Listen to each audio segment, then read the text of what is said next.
Hello, and thank you for standing by, and welcome to Lucid Group's first quarter 23 earnings conference call. At this time, all participants are on a listen-only mode.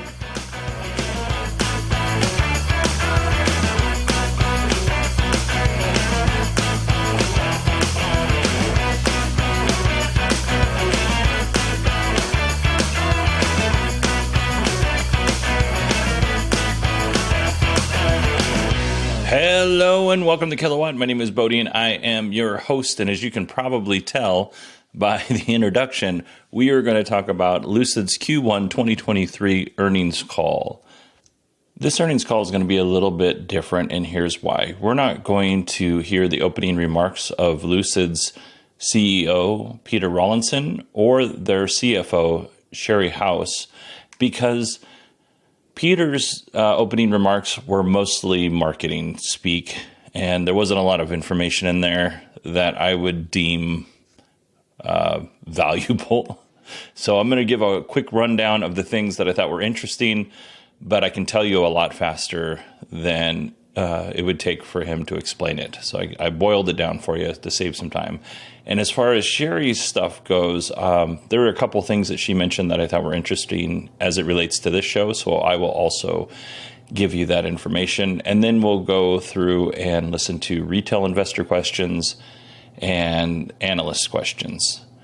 So let's start off with Peter Rawlinson, his opening remarks. Lucid produced 2,314 vehicles. They delivered 1,406 vehicles. They didn't break down how much of each trim was sold and delivered. They are on track to produce 10,000 vehicles in 2023. However, their guidance was more than that. I think it was 14,000 in 2023, but there's a question on that later that we'll get into. The average sale price was around $106,000 this quarter. Peter thanked the team, which I think is always great, and CEO should always do that. He introduced new members of the board. He talked about laser focus a lot. He mentioned all of the accolades that the Lucid Air is getting, and it is getting quite a bit of accolades from the press and other people in the industry. He also talked about how Lucid is having to readjust their business plan. Again, a lot of big marketing statements, but not a lot of substance.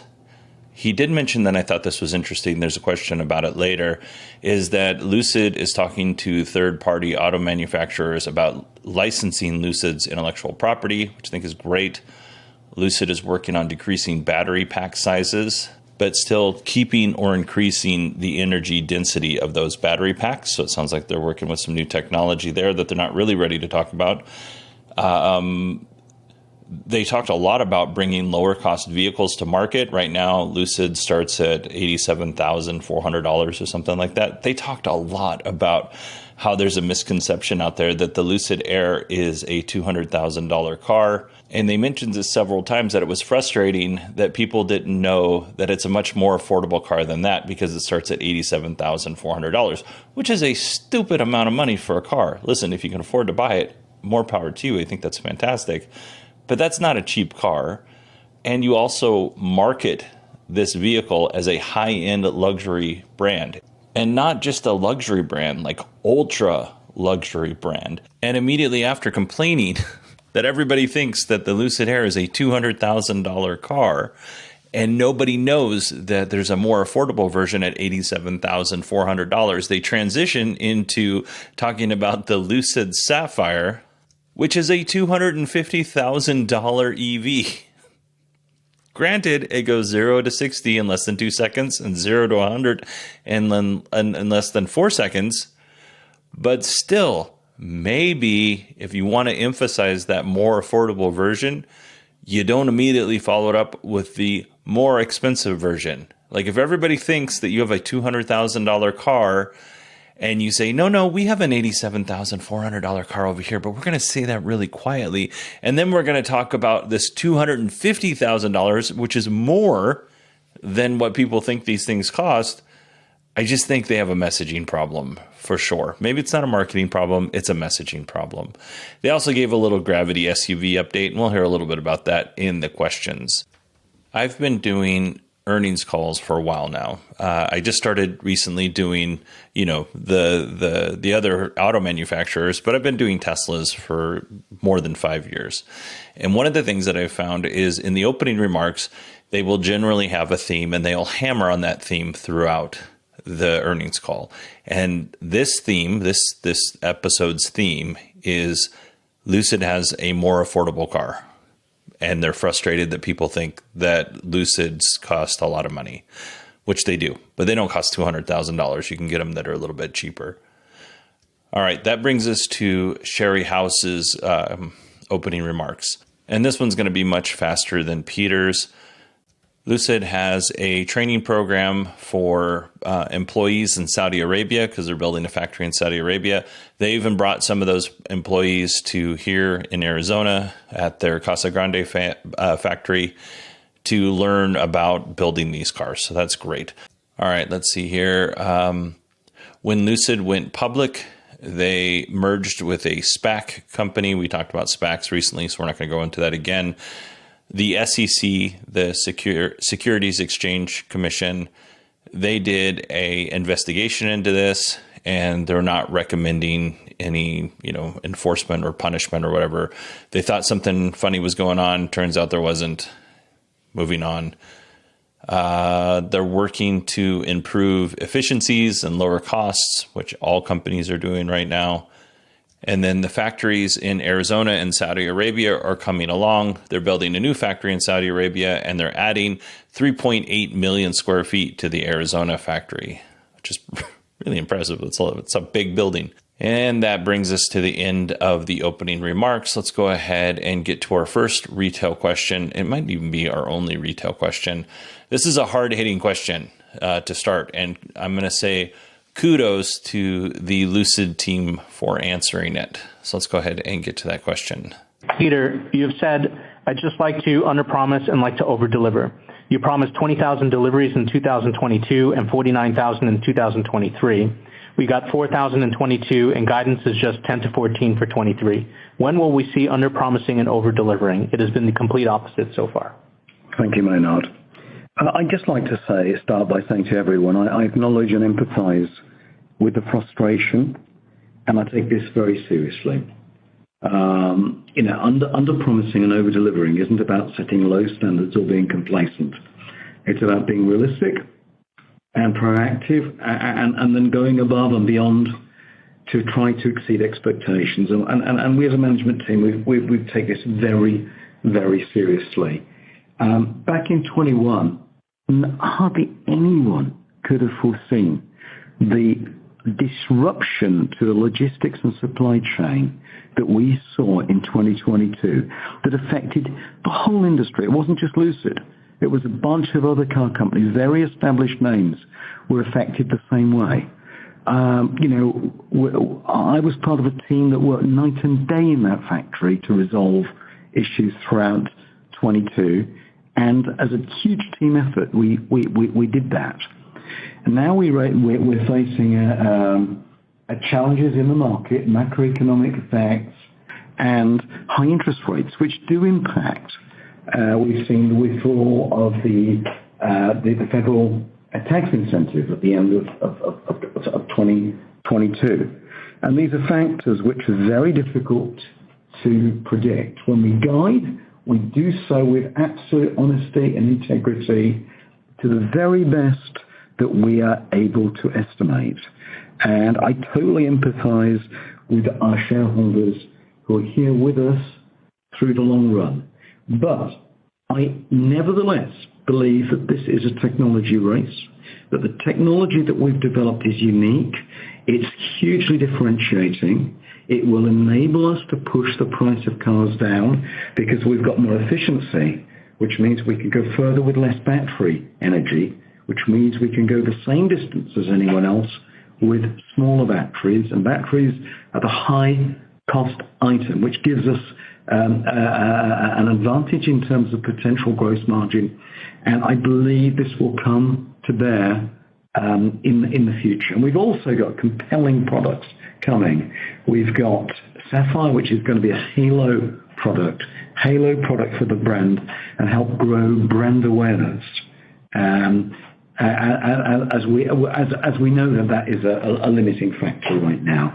And then we've got the big one for production coming next year and on track, the Gravity, which I think is going to be a seminal product. So I temper this with unerring optimism for the future for Lucid. I do think this was a very good answer.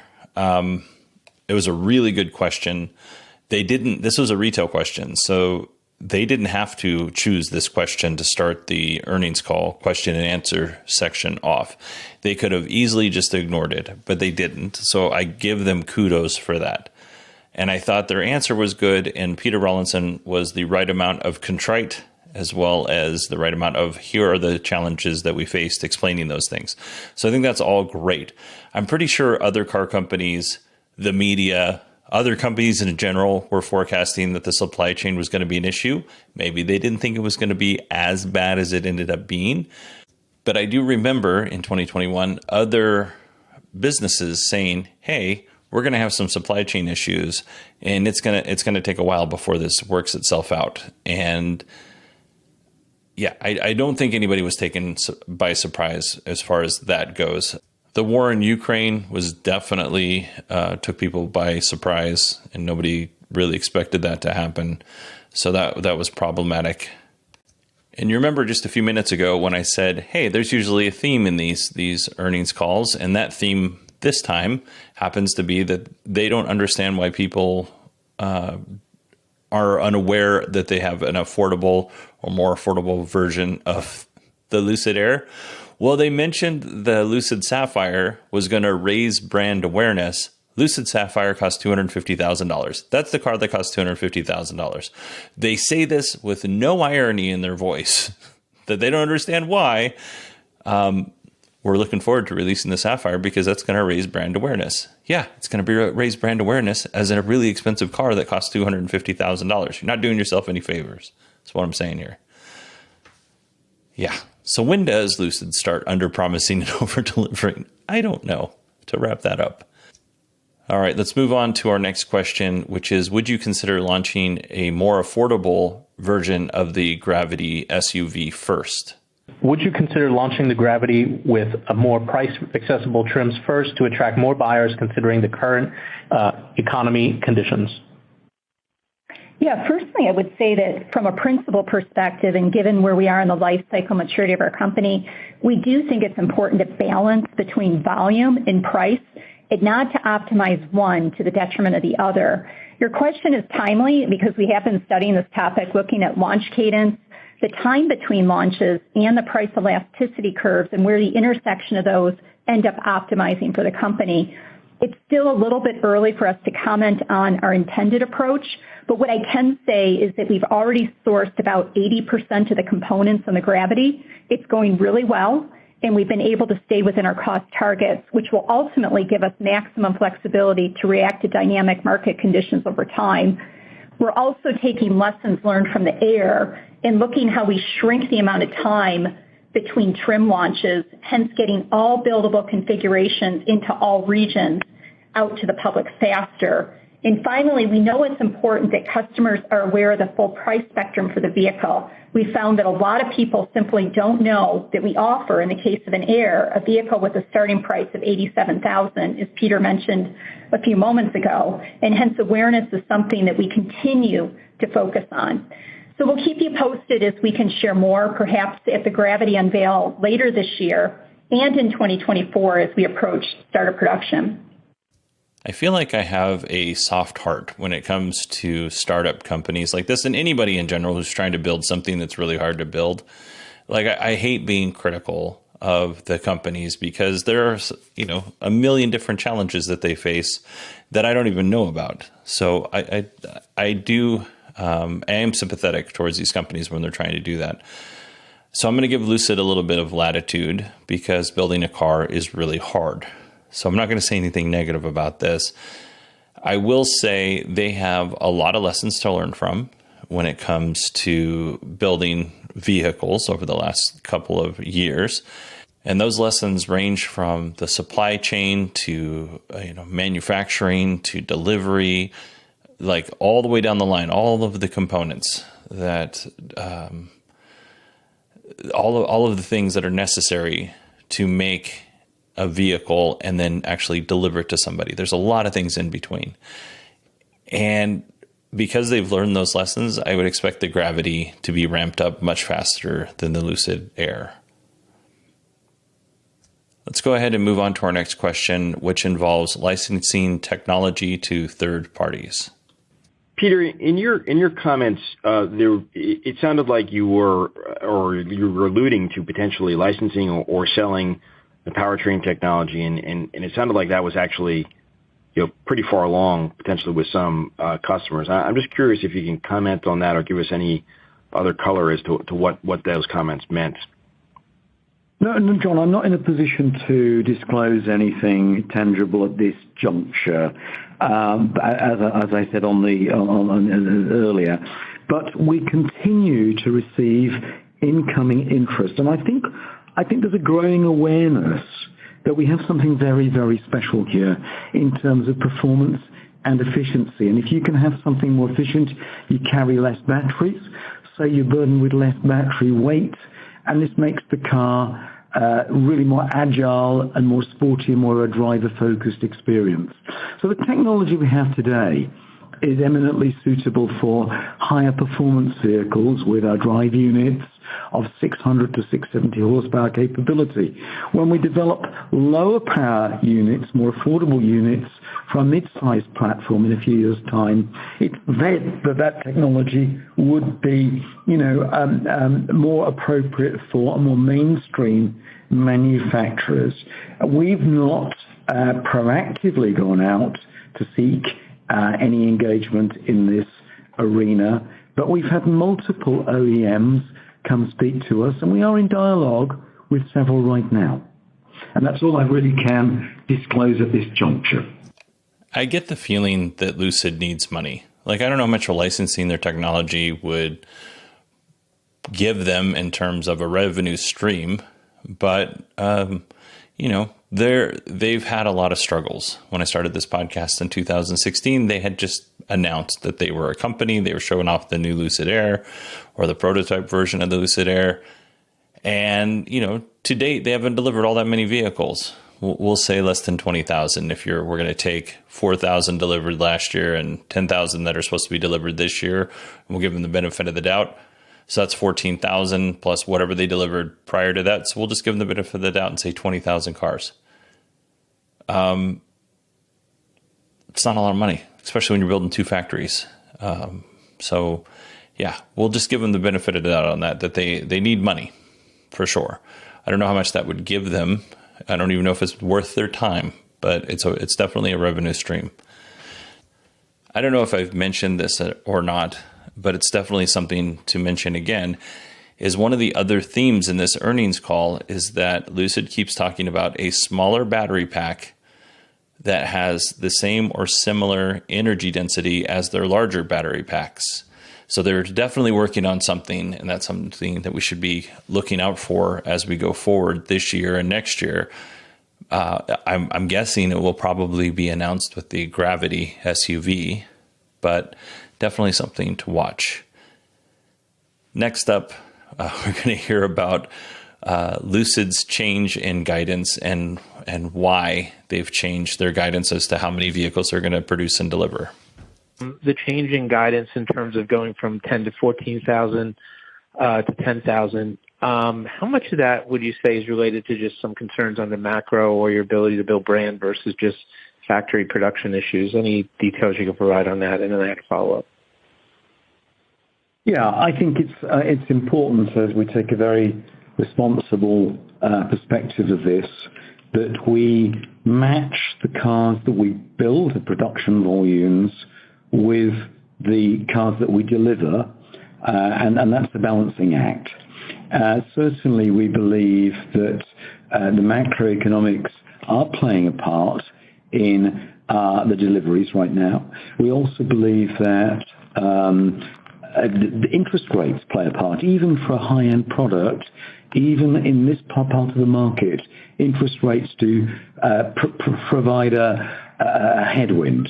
But we've got initiatives within the company to turn the faucets on to up the volumes should those market conditions improve. And, that we're ready to scale up pending that.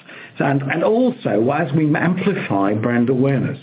And also, I come back to this misconception, which seems to be out there, that, yes, people believe it's a $200,000 car, and it's actually the entry-level price is $87,400. It's probably conceivable that people think of it as a $200,000 car because it's so amazing. But actually, it's much more attainable, and we need to spread that word as well. So based on his answer of the macroeconomic environment and the fact that interest rates are high, and if Lucid needs to, they could turn the dial and produce more cars, it sounds like their guidance is a demand problem and not a production problem. It sounds like people don't want to be spending this kind of money on this type of vehicle right now. And also, by the way, Peter, if you're listening, your messaging's the problem as to why people don't think this car cost $87,400. If they're going to keep saying it, I'm going to keep saying it because they're smart people. This should not come as a surprise to them. Next up, we're going to hear about the Gravity production timeline. The Lucid Air began production roughly 1 year after beta prototyping testing began. And clearly COVID impacted some of the start of production timeline. But shouldn't analysts and investors use the same timeline to conclude that the Gravity SUV begins production in roughly 9 to 12 months from now, given your announcement that this nameplate has just begun road testing? All I can say is that we've got to get the product absolutely right. There is a gestation period between beta and start of production. There's also a nomenclature issue here. We're on target for start of production late 24 for the Gravity. Okay, cool. Well, perhaps maybe you outline exactly what needs to happen for the between now and the start of production, maybe so that we can track it in real time. I don't know when you expect the vehicle to get homologated, et cetera, et cetera. Yeah. Well, I mean, homologation comes relatively late because that has to be conducted to process and tooling represented levels of authenticity that represent production. So right now we're road testing the beta vehicles for the core attributes, structural integrity, drivability, suspension tuning. We're starting on some of the brake development, the traction control, the anti-lock braking systems, the core attributes of the vehicle. Then we will move to a phase of interior development. They won't have representative interiors at this stage. Later this year we'll move to betas with representative interiors. We can do all that development. Then the long lead tooling items are being kicked off because some of the parts take over a year to tool. And then we'll go through a pre-production run through next spring, culminating in production late 2024 on track. And I believe it will be a seminal product. Gravity is on track. It's the big one. It's going to be a landmark. 7-seater, 3-row, super practical, super high performance, extraordinary range, extraordinary performance attributes. I mentioned this before, but it bears mentioning it again. They have a lot of experience, a lot more experience than they had when they were building the Lucid Air. So I take them at their word with their timeline. If they miss it by a couple of months, not a big deal. Let's move on to our next and final clip. And the question has to do with their competitors cutting prices, but really it has to do with Tesla price cuts and how Lucid plans on responding. So let's go ahead and listen to that.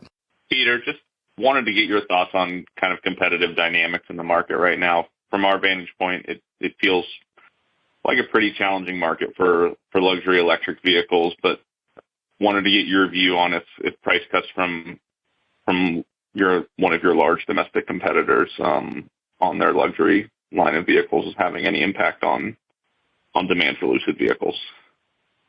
Well, I think what you're referring to is perhaps a different part of the market.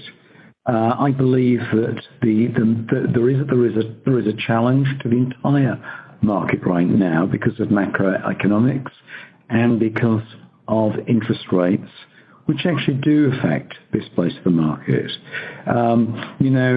We're seeing key competitors from Germany discounting their products very heavily.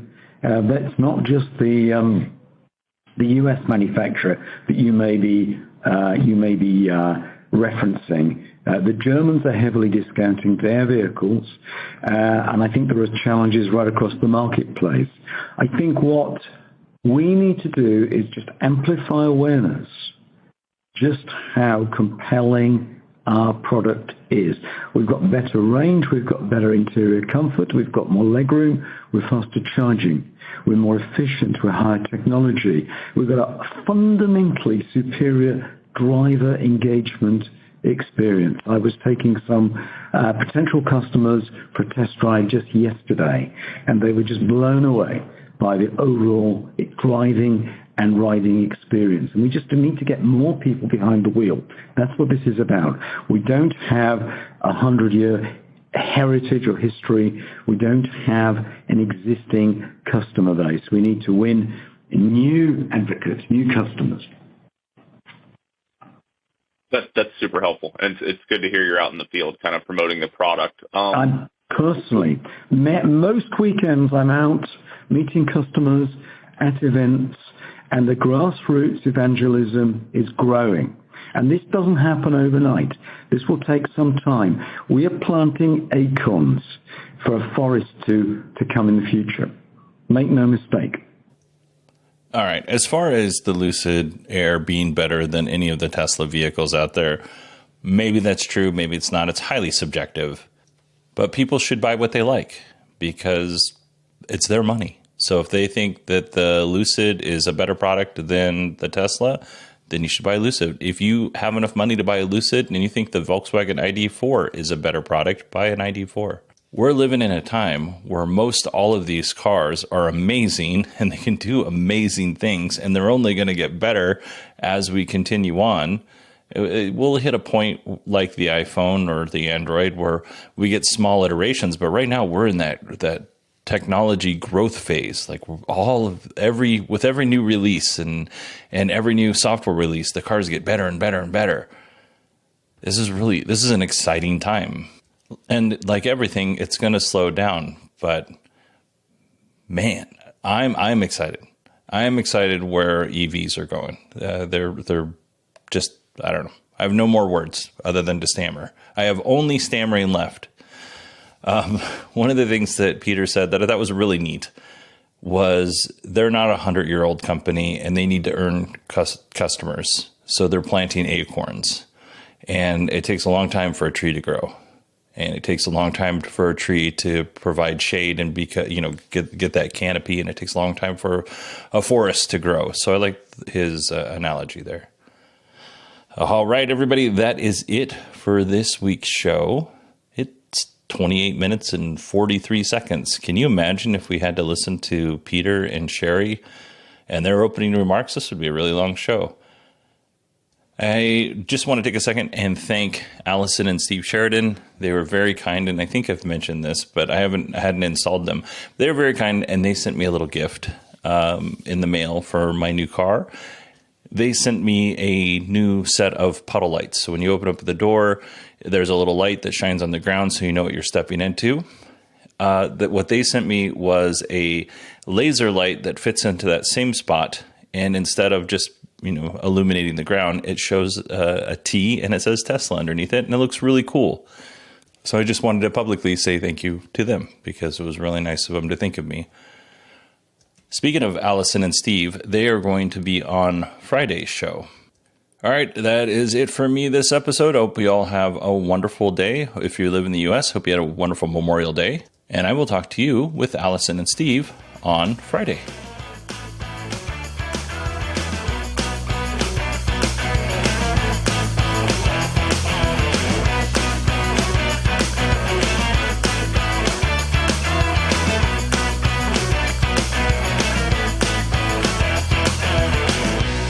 This concludes Lucid's first quarter 2023 earnings conference call. Thank you all for joining us today, and you may now disconnect.